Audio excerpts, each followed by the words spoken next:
Un cordial saludo, mis queridos amigos, hermanos y hermanas. Gracias por unirse a nosotros en este día para estudiar este tema titulado La anatomía del pecado.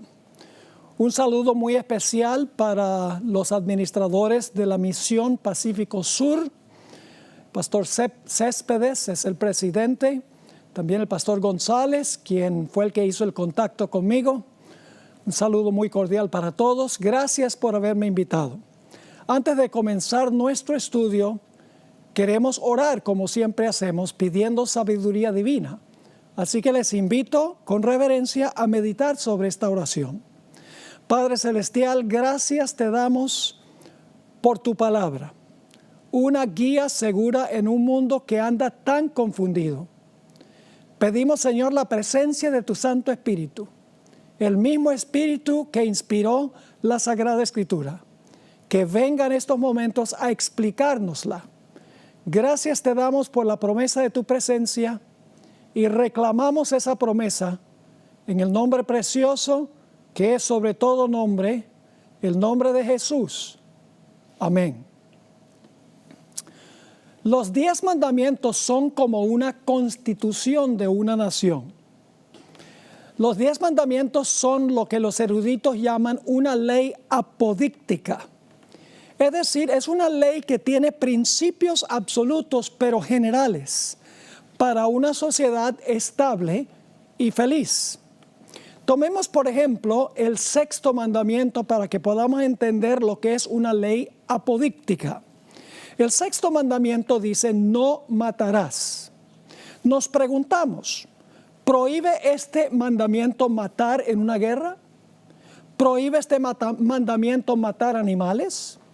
¿Prohíbe este mandamiento matar accidentalmente a una persona? ¿Prohíbe los abortos? ¿Prohíbe matar en defensa propia?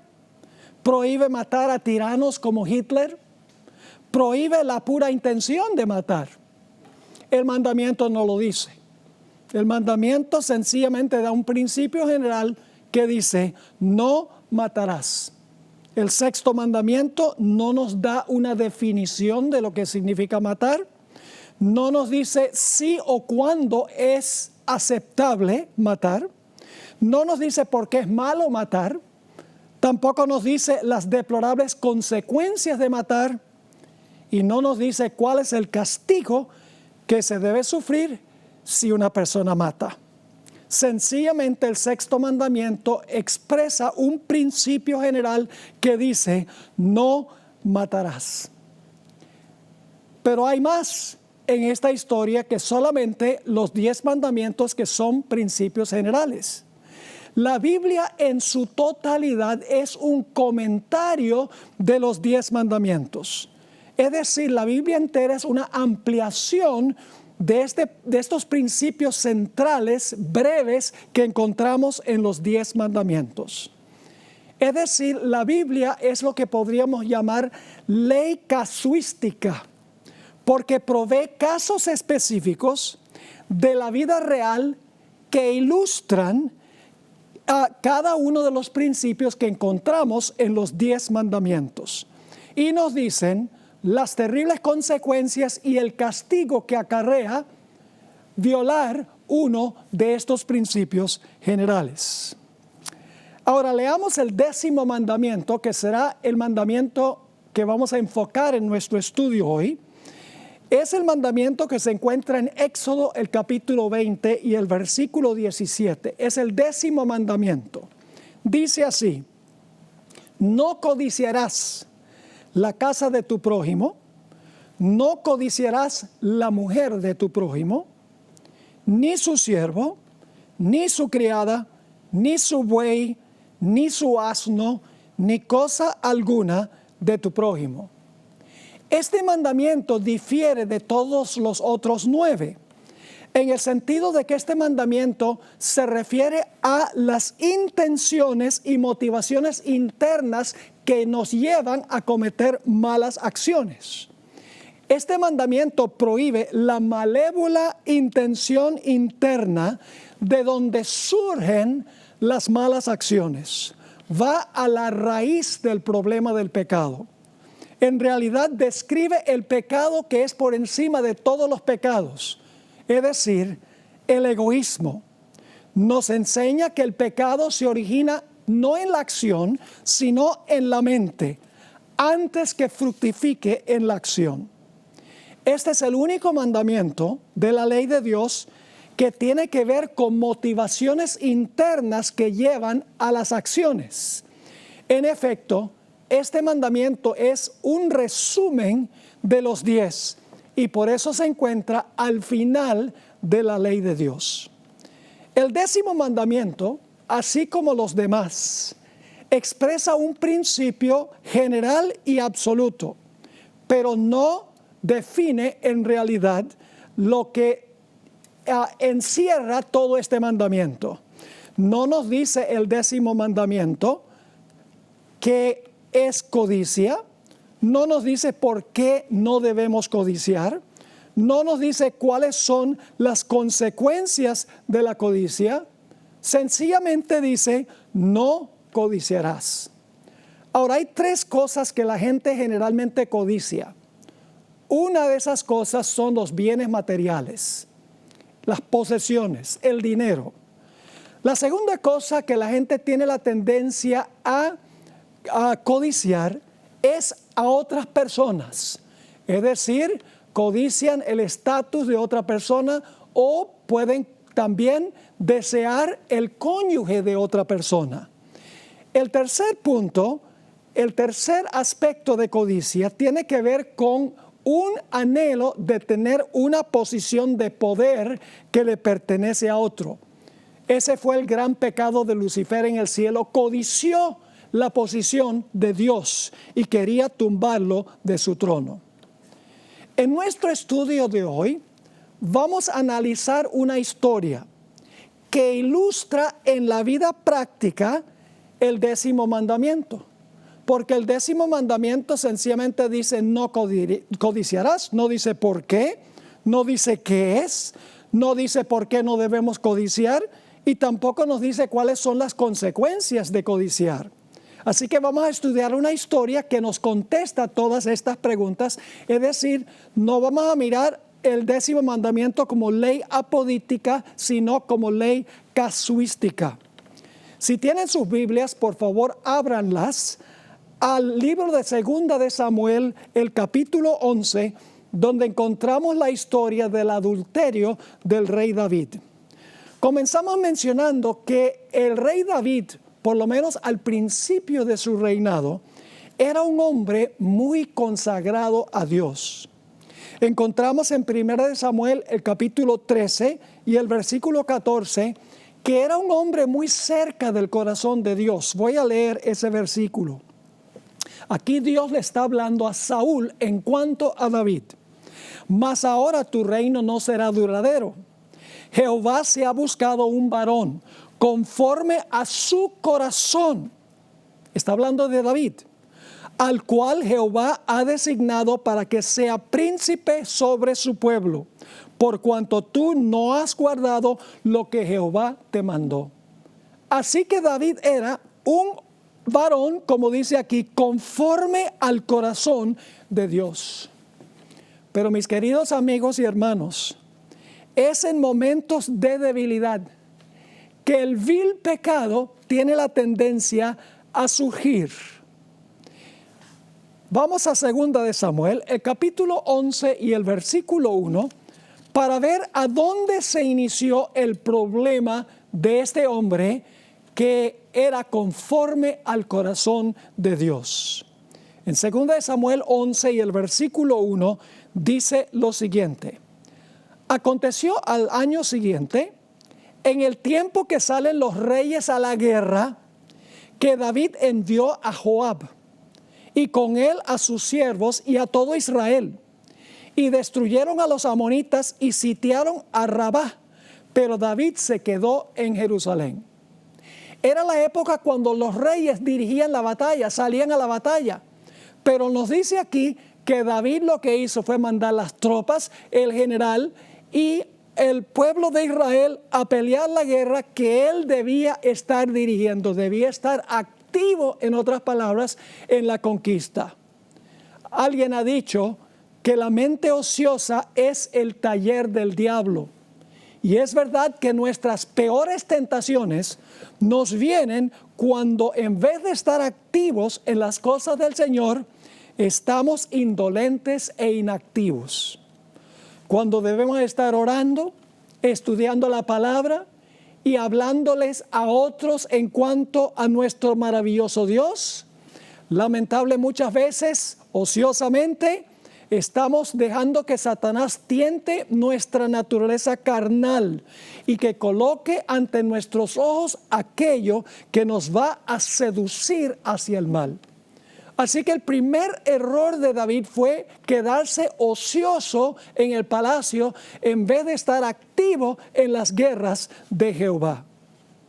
Ahora vamos a encontrar que el pecado de David siguió 4 pasos específicos. Y en realidad todos los pecados que se cometen siguen estos 4 pasos. Vamos al paso número 1. Segunda de Samuel, el capítulo 11 y el versículo 2. Y sucedió un día, al caer la tarde, que se levantó David de su lecho. Fíjense que estaba acostado echándose la siesta. Y se paseaba sobre el terrado de la casa real. Mientras las tropas estaban peleando, aquí David está echándose la siesta y se levanta para dar un paseo, como dice aquí, en el terrado de la casa real. Ahora viene la tentación. Y vio desde el terrado a una mujer que se estaba bañando, la cual era muy hermosa. Ahora, no era pecado ver. El pecado viene después. Esta es la tentación.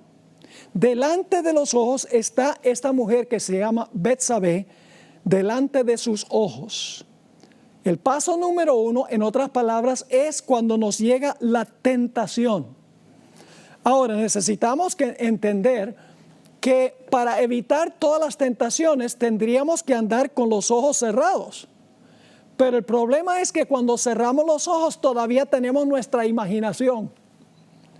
Martín Lutero una vez dijo: no podemos impedir que los pájaros vuelen sobre nuestra cabeza, pero sí podemos impedir que hagan un nido en nuestro cabello. No podemos evitar que nos sobrevengan tentaciones, pero sí podemos evitar que las tentaciones hagan su morada en nuestra mente. ¿Qué debe haber hecho David? David debería haber dado media vuelta y haberse ido instantáneamente, inmediatamente, y no dejar que la tentación hallara un lugar en su mente. Es decir, no acariciar la tentación que él estaba sufriendo. Saben que durante la Edad Media los monjes se encerraban en los monasterios para escapar a los pecados de la carne. El problema es que llevaban al monasterio su imaginación. Así que el primer paso del pecado de David fue la tentación. En ese momento no era pecado. En ese momento solamente vio a la mujer, debería haber dado media vuelta y haberse ido y no permitir que la tentación estuviera en su mente, es decir, no jugar con la tentación. Y luego viene el paso número 2. El paso número 2 es que ahora David sigue mirando y codicia a esta mujer. Dice en 2 de Samuel, el capítulo 11 y el versículo 3, envió David a preguntar por aquella mujer. Y le dijeron: aquella es Betsabé, hija de Eliam, mujer de Urías Eteo, uno de los oficiales confiables de los ejércitos de David. Inmediatamente David debería haber dicho: oh, es la esposa de otro, voy a dejar eso así, no voy a indagar más porque ella le pertenece a otro. Oh, pero no sucedió así. Muchos cristianos creen que pecar es actuar mal, cometer malas acciones. Pero en realidad el pecado tiene su origen cuando pensamos mal. El pecado se origina, en otras palabras, en la mente. David debería haber dado media vuelta, como mencioné, y debería haberse ido inmediatamente, pero continuó mirando. Y por lo tanto, ahora viene el segundo paso. La codició en su mente antes de cometer la acción. Vamos a Mateo, el capítulo 5 y el versículo 27 y 28. Mateo 5, 27 y 28. A veces nosotros pensamos que el adulterio significa que un hombre casado se acuesta con la mujer de otro, o viceversa. Pero quiero que noten que Jesús intensificó el mandamiento: no cometerás adulterio. Dice en Mateo 5, 27, está hablando Jesús: oísteis que fue dicho, no cometerás adulterio. Pero yo os digo que cualquiera que mira a una mujer, no es pecado mirarla. Note lo que dice: que mira a una mujer para codiciarla, ya adulteró en su corazón. Es decir, el adulterio se realiza en el corazón antes de cometer el acto de dormir con la mujer de otro. Santiago 1, 14 y 15 describe cómo se desarrolla el pecado, cómo la codicia luego se convierte en acción, en un acto pecaminoso. Dice en Santiago 1 y el versículo 14, cuando alguno es tentado, no diga que es tentado de parte de Dios, porque Dios no puede ser tentado por el mal, ni Él tienta a nadie, sino que cada uno es tentado cuando de su propia concupiscencia, es decir, su propia codicia, se podría traducir codicia, su propia codicia es atraído y seducido. Es decir, el pecado comienza con la codicia, empieza en el corazón o en la mente. Y luego el versículo 15 dice que luego viene la acción. Dice entonces la concupiscencia, después que ha concebido, cuando se concibe está dentro, como un bebé está dentro del vientre de la madre. Dice entonces la concupiscencia, después que ha concebido, da a luz el pecado. Como el bebé nace, ahora viene la acción. Da a luz el pecado, y el pecado, siendo consumado, da a luz la muerte. En Proverbios 6 y el versículo 25 dice: no codicies su hermosura en tu corazón, ni ella te prenda con sus ojos. Nuevamente dice: no codicies, hablando de una mujer, su hermosura en tu corazón, ni ella te prenda con sus ojos. Y luego el paso número 2, que es la codicia, el deseo interno que todavía no se ha manifestado en acción. Ahora el siguiente paso es actuar mal. Dice en 2 de Samuel, el capítulo 11 y el versículo 4, y envió David mensajeros y la tomó. Ahora fíjense, viene la acción mala. La tomó y vino a él, y él durmió con ella. Luego ella se purificó de su inmundicia y se volvió a su casa. Es decir, la tentación, la codicia y la acción. Y ahora viene el paso número 4. La intención de ocultar el pecado que se ha cometido. En 2 de Samuel 11:5 vemos que se le complicó la situación a David. Porque dice allí en el versículo 5, y concibió la mujer, y envió a saberlo a David, diciendo: estoy encinta. Ahí se complicó la cosa, porque David era rey de Israel, tenía que dar buen ejemplo. Y ahora Betsabé dice: estoy embarazada. Así que David tiene que tomar medidas para ocultar o esconder el pecado que él ha cometido. Al procurar esconder su acto, vamos a encontrar, añadió otro pecado, el pecado del asesinato. Es decir, se hizo un círculo vicioso para David, donde dijo: la única salida de esto es mandar a matar a Urías Eteo. Lo primero que procuró hacer David fue llamar a Urías del campo de batalla para que se acostara con su mujer, para que la gente pensara que el hijo que iban a nacer era de su esposo. Noten 2 de Samuel, el capítulo 11 y el versículo 6 al 10.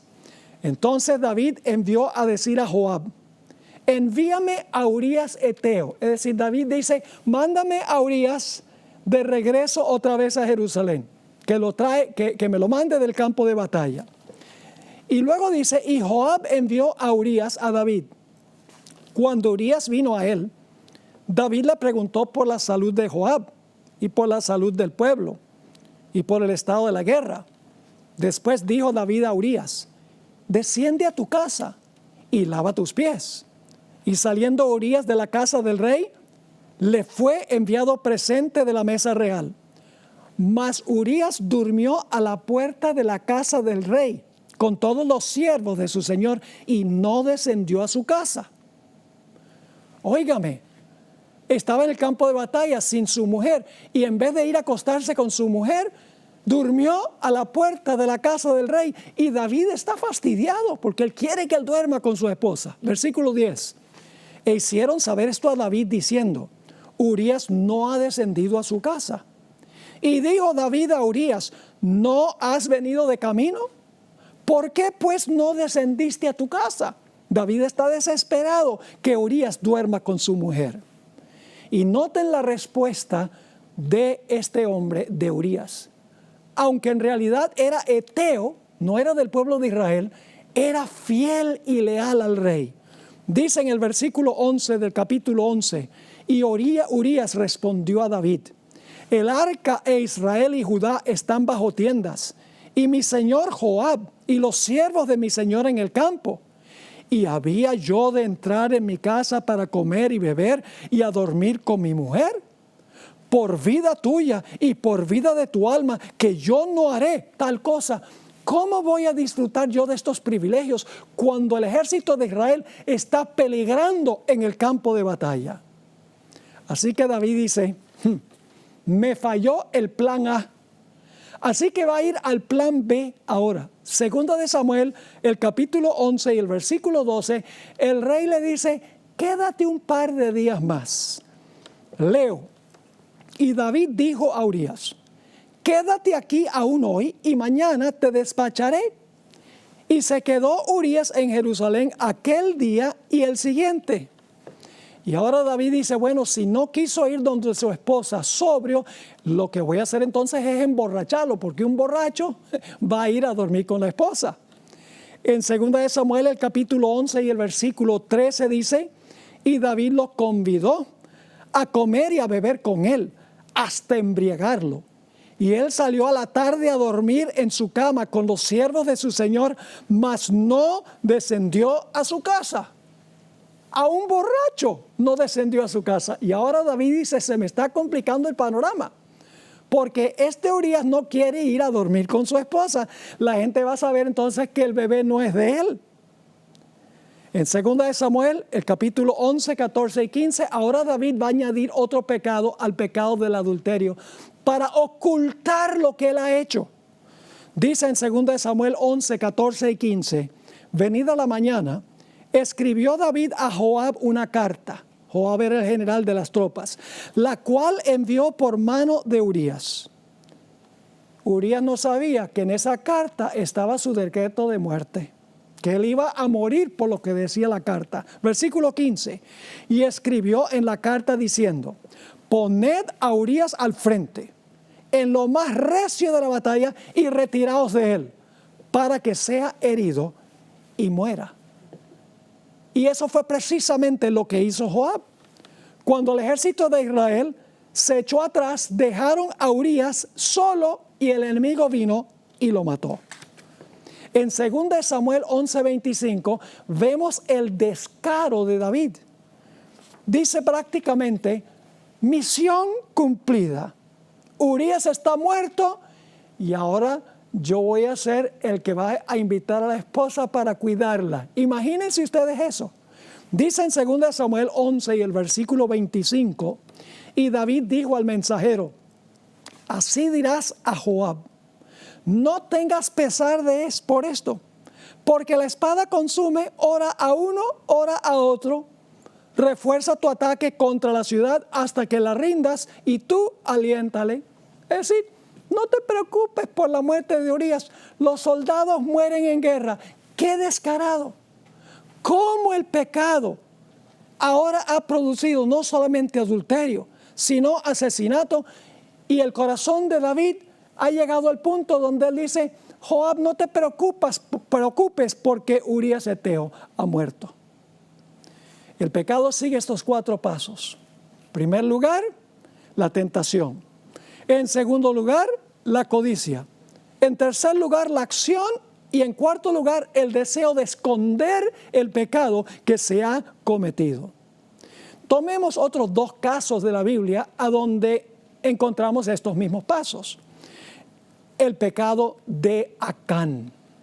Dios había dicho a Israel que cuando entraran a la tierra prometida y conquistaran a Jericó, que nadie tomara ni del oro, ni de la plata, ni de las telas preciosas, nada de la ciudad tomaran para ellos, porque ese era el diezmo de la tierra para Jehová. Pero Acán, él tomó oro y plata y un manto babilónico, y como resultado Israel sufrió terrible pérdida en la guerra.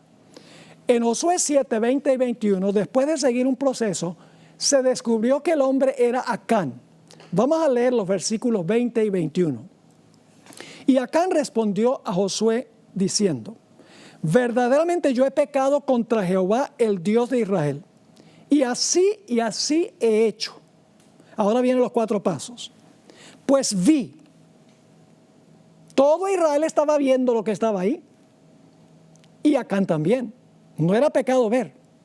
Pues vi entre los despojos un manto babilónico muy bueno, y 200 siclos de plata, y un lingote de oro de peso de 50 siclos, lo cual, ahora viene el segundo paso, codicié. Y luego enseguida viene el tercer paso, y tomé. Y luego, ¿qué hizo? Escondió. Dice: he aquí que está escondido bajo tierra en medio de mi tienda, y el dinero debajo de ellos. Ni siquiera disfrutó el dinero, lo enterró. El primer pecado de la historia, el pecado de Eva, sigue los 4 mismos pasos. Noten Génesis el capítulo 3 y el versículo 6. Y vio la mujer que el árbol era bueno para comer. No era malo ver el fruto. Y vio la mujer que el árbol era bueno para comer, que era agradable a los ojos, y árbol codiciable. Ahora viene el segundo paso. Árbol codiciable para alcanzar la sabiduría. Ahora viene el tercer paso. Y tomó de su fruto y comió, y dio también a su marido, el cual comió así como ella. Y luego, ¿qué hicieron Adán y Eva? Se escondieron en medio de los árboles del huerto, porque querían ocultar lo que ellos habían hecho. Cuando David cometió adulterio, en realidad quebrantó toda la ley de Dios. Yo pregunto, ¿deshonró a su Padre Celestial? ¿Cómo no? ¿Mató? Sí. ¿Cometió adulterio? Sí. ¿Robó lo que no era suyo? Claro. ¿Engañó y mintió? Sí. ¿Codició? También. ¿Y saben que también quebrantó la primera tabla de la ley? Noten Colosenses 3 y el versículo 5, lo que es codicia o avaricia, es idolatría, y eso tiene que ver con la primera tabla de la ley. Dice allí en Colosenses 3:5, haced morir pues lo terrenal en vosotros, fornicación, impureza, pasiones desordenadas, malos deseos y avaricia, que es idolatría, que lo prohíben los primeros 2 mandamientos de la ley de Dios. La Biblia dice que cuando una persona quebranta uno, los quebranta todos. Eso lo vimos en el tema de ayer. David pensaba que había tenido éxito en ocultar su pecado, pero Dios sabía lo que había hecho y Dios no estaba contento. En 2 de Samuel, el capítulo 11 y el versículo 26 y 27, encontramos las siguientes palabras. Oyendo la mujer de Urías que su marido Urías era muerto, hizo duelo por su marido.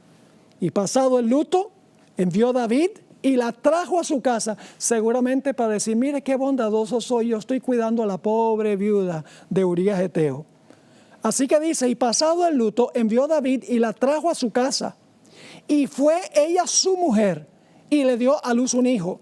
Mas esto que David había hecho fue desagradable ante los ojos de Jehová. Tengan la seguridad, mis queridos hermanos y amigos, que el pecado secreto siempre se revelará en público. Los trapitos sucios de David estaban a punto de salir a la luz del sol. En Proverbios 28 y el versículo 13 dice: el que encubre sus pecados no prosperará. Dios envió al profeta Natán, quien le contó una parábola a David. Y cada paso de la parábola, David se está enojando más con la historia que le está contando Natán. Vamos a leer esa parábola en 2 Samuel 12 y el versículo 1 hasta el versículo 4. Jehová envió a Natán a David, y viniendo a él le dijo: había dos hombres en una ciudad, uno rico y el otro pobre. El rico es David y el pobre es Urías, pero David no sabe. El rico tenía numerosas ovejas y vacas, como David tenía de todo. Pero el pobre no tenía más que una sola corderita, la esposa Betsabé, que él había comprado y criado, y que había crecido con él y con sus hijos juntamente, comiendo de su bocado y bebiendo de su vaso y durmiendo en su seno, y la tenía como a una hija.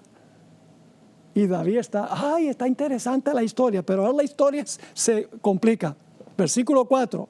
Y vino uno de camino al hombre rico, y éste no quiso tomar de sus ovejas y de sus vacas para guisar para el caminante que había venido a él, sino que tomó la oveja de aquel hombre pobre y la preparó para aquel que había venido a él. Es decir, le quitó lo único que tenía. Y entonces ahora encontramos la reacción de David. Él no sabe que Natán en esta parábola está relatándolo a él, que en realidad el hombre rico es David y que el pobre representa a Urías Eteo, que tenía una corderita que se llamaba Betsabé. Noten 2 Samuel 12 y el versículo 5 y 6. Entonces se encendió el furor de David en gran manera contra aquel hombre, y dijo a Natán: vive Jehová, que el que tal hizo es digno de muerte. Está pronunciando su propia sentencia de muerte. Versículo 6. Y debe pagar la cordera con 4 tantos, porque hizo tal cosa y no tuvo misericordia. Mis queridos hermanos y amigos, el pecado enceguece y nos lleva a juzgar a otros por el mismo pecado que hemos cometido nosotros. David se indignó del pecado de este hombre simbólico, cuando él era culpable del mismo pecado, no simbólicamente, sino en realidad.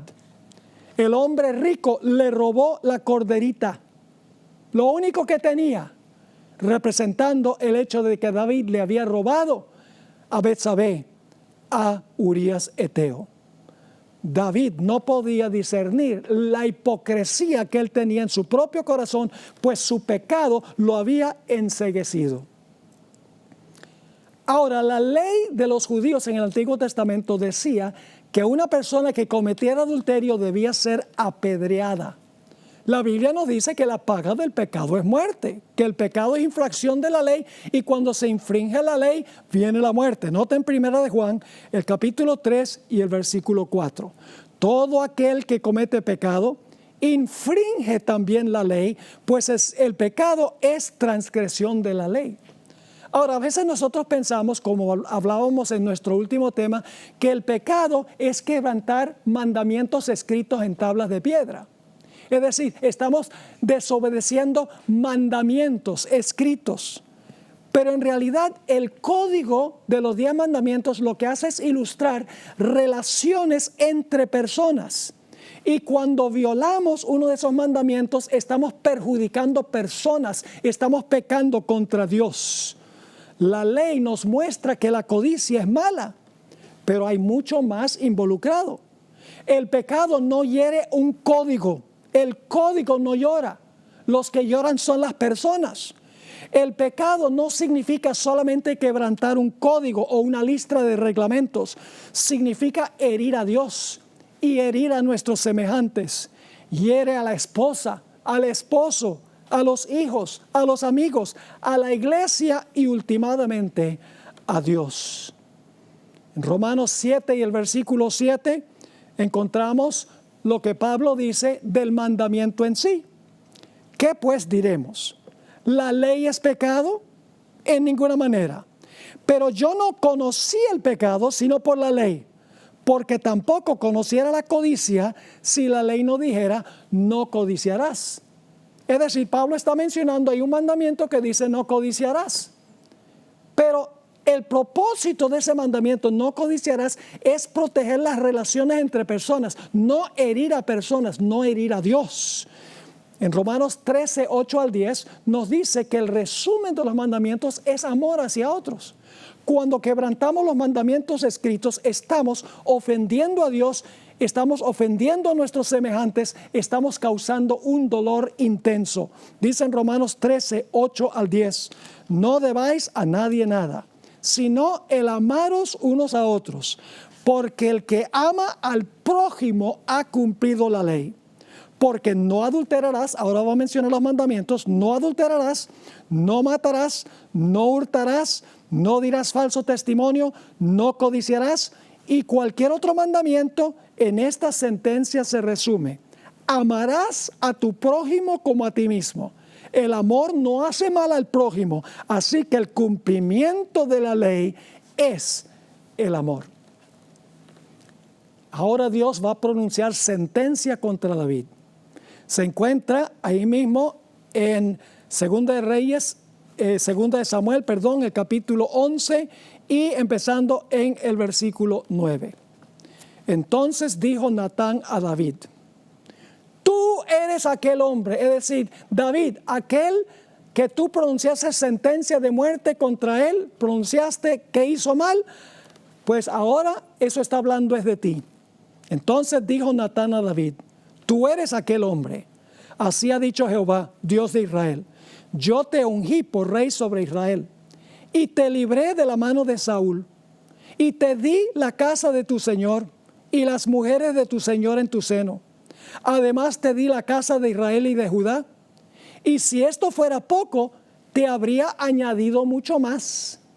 ¿Por qué pues tuviste en poco la palabra de Jehová, haciendo lo malo delante de sus ojos? A Urías Eteo heriste a espada y tomaste por mujer a su mujer y a él lo mataste con la espada de los hijos de Amón. David debe haber sufrido la sentencia de muerte, pero David no murió. ¿Por qué? Porque la misericordia de Dios era grande. No hay pecado tan grande que Dios no lo pueda perdonar.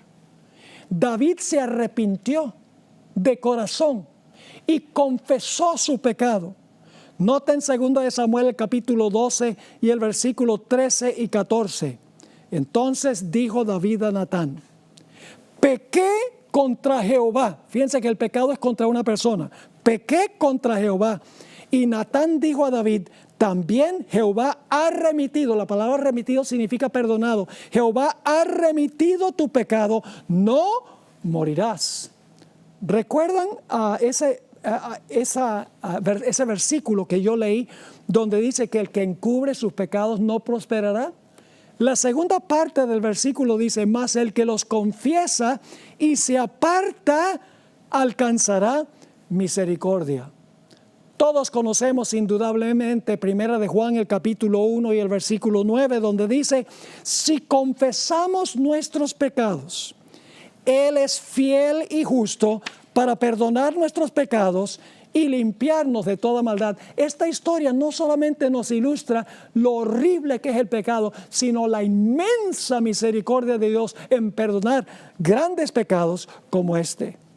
La misericordia, el amor y la gracia de Dios están más allá de la comprensión humana. Dios se negó a imponer la sentencia que David mismo había dicho que su pecado merecía. Pero David no solamente quería perdón por lo que había hecho. David también quería tener la fuente limpia. porque las acciones no van a ser limpias al menos que el corazón, la fuente, esté limpia. Así que David pidió perdón y también pidió pureza, pidió santidad. Noten el Salmo 51 y el versículo 1 al 4. Es el Salmo de la penitencia de David, a donde David confiesa su pecado, el terrible pecado de adulterio, codicia, asesinato, en realidad de quebrantar todos los mandamientos. Dice en el Salmo 51 y el versículo 1 al 4, ten piedad de mí, oh Dios, conforme a tu misericordia. Conforme a la multitud de tus piedades, borra mis rebeliones. Lávame más y más de mi maldad y límpiame de mi pecado, porque yo reconozco mis rebeliones. Noten que él estaba reconociendo su pecado. Yo reconozco mis rebeliones y mi pecado está siempre delante de mí. Contra ti solo he pecado. ¿Había pecado contra la ley? Sí, pero la ley es una revelación del carácter de Dios. Estaba pecando contra Dios. Así que dice, contra ti solo he pecado y he hecho lo malo delante de tus ojos, para que seas reconocido justo en tu palabra y tenido por puro en tu juicio. En los versículos 7 a 10, David implora al Señor que le dé pureza. Dice allí, purifícame con hisopo y seré limpio. Lávame y seré más blanco que la nieve. Hazme oír el gozo y la alegría, porque ya David no tenía gozo ni alegría en su vida. Hazme oír gozo y alegría, y se recrearán los huesos que has abatido. Esconde tu rostro de mis pecados y borra todas mis maldades. Fíjense que no solamente pide que Dios esconda su rostro de sus pecados y borre sus maldades. En el versículo 10 dice, crea en mí, oh Dios, un corazón limpio y renueva un espíritu recto dentro de mí. La solución al problema del pecado no es tratar de no desempeñar malas acciones, es tener una fuente limpia. Dios perdonó el pecado de David, pero David sufrió las consecuencias de su pecado. En Gálatas el capítulo 6 y el versículo 7 hay un versículo muy bien conocido, donde dice, no os engañéis, Dios no puede ser burlado. Todo lo que el hombre sembrare, eso también segará. David iba a cosechar el lóbrego fruto del pecado que él había cometido. Perdonado sí, pero las consecuencias perduraron. En 2 Samuel 11 y el versículo 10 al 12 dice, por lo cual ahora no se apartará jamás de tu casa la espada, por cuanto me menospreciaste y tomaste la mujer de Urías Heteo para que fuese tu mujer. Así ha dicho Jehová, he aquí, yo haré levantar el mal sobre ti de tu misma casa, y tomaré tus mujeres delante de tus ojos y las daré a tu prójimo, el cual yacerá con tus mujeres a la vista del sol, porque tú lo que hiciste en secreto, mas yo haré esto delante de todo Israel a pleno sol. En el clásico libro Patriarcas y Profetas encontramos la siguiente descripción de las consecuencias del pecado de David. Dice en la página 783, Patriarcas y Profetas, lo siguiente. Se produjo un gran cambio en David mismo. Quebrantaba su espíritu la comprensión de su pecado y de sus abarcantes resultados. Se sentía humillado ante los ojos de sus súbditos. Su influencia se debilitó. Hasta entonces su prosperidad se había atribuido a su obediencia concienzuda a los mandamientos del Señor. Pero ahora sus súbditos, conociendo el pecado de él, podrían verse inducidos a pecar más libremente. En su propia casa se debilitó su autoridad y su derecho a que sus hijos le respetasen y obedeciesen. Los hijos dicen, ¿y por qué tú nos dices que no debemos portarnos así? Si tú cometiste adulterio y mandaste a matar a Urías Heteo, ¿con qué autoridad tú nos hablas? Sigue la cita. Cierto sentido de su culpabilidad le hacía guardar silencio cuando debiera haber condenado el pecado. y debilitaba su brazo para ejecutar justicia en su casa. Su mal ejemplo influyó en sus hijos y Dios no quiso intervenir para evitar los resultados. Permitió que las cosas tomaran su curso natural y así David fue castigado severamente. Y todo esto fue por violar el mandamiento que dice, no codiciarás. Así que esta historia, mis queridos amigos y hermanos, ilustra ese simple mandamiento que dice, no cometerás adulterio. La Biblia es una ampliación de los 10 mandamientos. Nos dice qué es matar. Nos dice los lóbrigos resultados de matar. Nos dice cuál es el castigo que viene como resultado de matar. Es decir, la Biblia es una explicación, una ampliación que nos ayuda a entender todos los 10 mandamientos. Ahora, permítame hablar de otro punto antes de terminar esta presentación.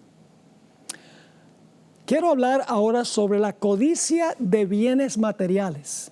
La gente tiene un tremendo afán de acumular cosas materiales, casas, dinero, carros, etc.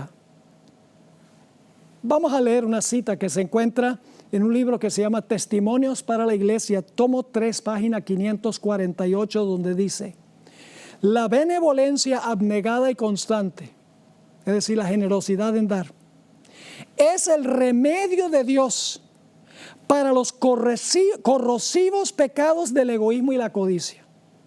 Dios ha establecido la benevolencia sistemática, es decir, continuada, regular, para sostener su causa y aliviar así las necesidades de los necesitados y sufrientes. Ha ordenado que la dadivosidad se convierta en un hábito, con el fin de contrarrestar el peligroso y engañoso pecado de la codicia. La dadivosidad constante mata de hambre a la codicia. Es decir, cuando damos y damos y damos, eso mata la codicia. Sigue diciendo, la benevolencia sistemática fue establecida por Dios para arrancarle a los codiciosos sus tesoros tan pronto como los adquieren, a fin de consagrárselos al Señor, a quien le pertenecen. El apóstol Pablo, en 1 Timoteo, el capítulo 6 y el versículo 9 y 10, se refirió a lo mismo en las siguientes palabras.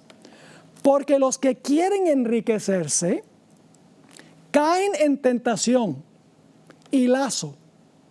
A veces pensamos que los ricos tienen las mayores tentaciones, pero en realidad los que quieren ser ricos a veces tienen mayor tentaciones que los ricos. Así que dice, porque los que quieren enriquecerse caen en tentación y lazo, y en muchas codicias necias y dañosas, que hunden a los hombres en destrucción y perdición. Ahora escuchen esto. Porque raíz de todos los males es el amor al dinero, el cual codiciando algunos se extraviaron de la fe y fueron traspasados de muchos dolores. Ahora quiero contarles una historia, posiblemente la han oído, es una historia, no es novedosa, se cuenta a veces en diferentes sitios, pero la voy a contar de todas maneras. Había 2 agricultores, un agricultor que era muy industrioso, muy trabajador, tenía toda su siembra en orden, regaba la siembra, la fertilizaba, deshierbaba, cuidó muy bien su campo de maíz. Había otro agricultor que era medio flojo, perezoso, y sembraba pero no regaba y no fertilizaba. Llegó el tiempo de la cosecha y el hombre que le dedicaba tiempo y atención a su campo tenía grandes mazorcas de maíz o de chocolo, como dicen en Colombia, grandes mazorcas, mientras que el otro vecino estaba pasando un hambre terrible. Y tenía tanta hambre que un día le dijo a su hijo, mira hijo, nos vamos a morir de hambre, tenemos que hacer algo porque no podemos morirnos de hambre, tenemos que conseguir comida. Y el hijo le dijo, pero papá, ¿qué sugieres? Y el papá le dijo, yo sugiero que nosotros vayamos al campo del vecino y cosechemos algunas mazorcas de él para comer nosotros. Y el hijo lo miró y le dijo, papá, no me parece buena idea, porque eso es robar lo que no nos pertenece. Y el papá dice, bueno, pero nosotros tenemos gran necesidad y los necesitados deben poder ir a comer de lo que sembró el vecino. Inclusive usó lo que dice la Biblia, que Dios permitía que se vendimieran las orillas de los campos. Así que el hijo, obediente al padre, dijo, está bien, papá, vamos. Entonces había una alambre de púas que rodeaba el campo y el papá le dijo a su hijo, mira hijo, yo voy a meterme a arrancar las mazorcas de maíz. Si tú ves venir a alguien, grita para que pueda salir yo del campo y escaparme antes de que llegue el dueño para arrestarme o para hacerme un mal. Y el hijo le dijo, bueno, está bien. Así que el papá se metió al campo de maíz. Allá estaba arrancando mazorcas a diestra y a siniestra, llenando el saco que tenía. Y de repente oye la voz del hijo que dice, papá, papá, óigame. El papá dice, me descubrieron. Dio media vuelta, salió corriendo a donde estaba el hijo, metiéndose por debajo del alambre de púas, rompiéndose la camisa y el pantalón, y miraba para un lado y para el otro lado, y miraba hacia atrás, y le dijo al hijo, pero hijo, ¿por qué gritas? Yo no veo a nadie. Y el hijo le dijo, papá, miraste para todas partes menos para arriba. Creo que ustedes captaron lo que está enseñando esta historia. Nosotros podemos tratar de esconder nuestros pecados del hombre. Podemos esconder el adulterio, podemos esconder la avaricia y la codicia, podemos esconder una multitud de pecados. Pero así como David, Dios ve nuestra conducta. Y Dios quiere que nosotros nos arrepintamos de esa conducta. Dios quiere que nosotros sintamos tristeza por el pecado. Porque el pecado no es solamente transgredir una lista de reglamentos. Tenemos que entender que cuando desobedecemos esos reglamentos, estamos causándole dolor a la gente. Estamos causándole dolor a Dios. Así que debemos nosotros pensar en las consecuencias de nuestras acciones. Ahora, permítame mencionar algo muy importante. ¿Cómo podemos proteger nuestra mente de las tentaciones que nos lleguen para que en nuestra mente no se convierta en un asidero de esas tentaciones? La respuesta es muy sencilla. La leímos ayer al final de nuestro tema. En 2 Corintios, el capítulo 3 y el versículo 18, encontramos que el apóstol Pablo nos dio el secreto. No solamente debemos nosotros abstenernos de llenar nuestra mente del mal, sino que debemos fortalecer la mente llenando la mente del bien. Tenemos que cuidar lo que nosotros vemos, lo que nosotros leemos, lo que nosotros oímos. Si metemos basura a nuestra mente, nuestra conducta será basura. Si metemos cosas buenas en nuestra mente, el resultado será acciones buenas. Ese versículo en 2 Corintios 3:18 dice, mirando a cara descubierta como en un espejo la gloria del Señor, somos transformados de gloria en gloria a su misma semejanza. Es decir, cuando estudiamos la palabra de Dios, cuando abrimos el santo libro, cuando especialmente estudiamos en cuanto a la vida de Jesús, vemos su santidad, su pureza, cómo estuvo dispuesto de ir al Calvario y al Getsemaní para sufrir y morir, cargando todas nuestras transgresiones. Al ver su pureza, vamos a decir, qué terrible es el pecado. Miren lo que el pecado le hizo al Señor Jesús. Y como resultado, no sentiremos el deseo de pecar, sino que vamos a sentir el deseo de tener la pureza que tiene nuestro Señor Jesucristo. Ahora, en ese versículo, la palabra transformados es muy interesante. Es la palabra metamorfosis. ¿Saben lo que es una metamorfosis? Yo por muchos años coleccioné mariposas. cuando era niño y ya cuando estaba también como alumno en la Universidad Adventista de Colombia en Medellín, salíamos con los conquistadores para cazar mariposas, para llenar el requisito de la especialidad de mariposas en los conquistadores. Y yo, como tenía mucha experiencia cazando mariposas, sé cómo es que se desarrolla una mariposa. Una mariposa no nace mariposa, ustedes saben eso. La madre mariposa pone unos huevitos en una hoja, después de un rato los huevos se rompen, sale un gusanito, el gusanito come de las hojas del árbol, va creciendo, se hace un gusano grande, luego llega el momento cuando se encierra en una crisálida, se encierra en un capullo, después de un tiempo el capullo se sacude velozmente y entonces del capullo sale no un gusano que entró, sino que sale una mariposa. Esa es la palabra que se usa en 2 Corintios 3:18. Es decir, cuando contemplamos a Jesús, se realiza en nosotros una metamorfosis. Si pasáramos menos tiempo oyendo la música del mundo y viendo las películas del mundo y haciendo las cosas del mundo y fijándonos en la moda del mundo y todo lo que tiene que ofrecer el mundo, y ese tiempo lo dedicáramos para estudiar la palabra de Dios, nuestra mente se fortalecería contra el pecado, porque no estaríamos ociosos. La mente ociosa es el taller del diablo. Así que, mis queridos hermanos y amigos, vencer el pecado tiene una fórmula muy clara en la Biblia. Por la contemplación, nosotros somos transformados a la misma imagen de Jesús.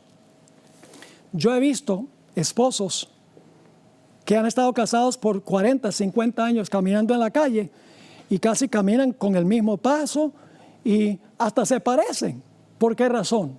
Porque uno no puede pasar 40 o 50 años con una persona sin llegar a ser en cierto sentido como esa persona. Así que, mis queridos amigos y hermanos, vamos a fortalecer la fortaleza de la mente. Cuando llega la tentación, inmediatamente rechacemos la tentación y llenemos nuestra mente del Señor Jesucristo. Y cuando llenamos la mente del Señor Jesucristo, nuestras acciones serán acciones que están en armonía con la santa ley de Dios.